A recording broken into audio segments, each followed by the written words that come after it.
Anybody's a bird lover? Bird seed housing. Last time I filled it up, it's not all the way to the top. It lasts over a month. That's a pretty good deal in it. I also made my own from coconut shell. What flies over there already? Yeah, fly. Fly like coconut. What's up with that? See, I drill a hole, couple hole in the bottom to make sure the water seep through my water bowl. Improvise.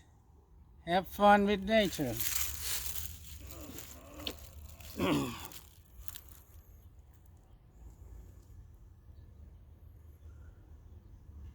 Maybe the white squirrel will come one day. I only see this white squirrel one time, that's about it. Maybe it finds a way over here. I'm gonna give some ginseng.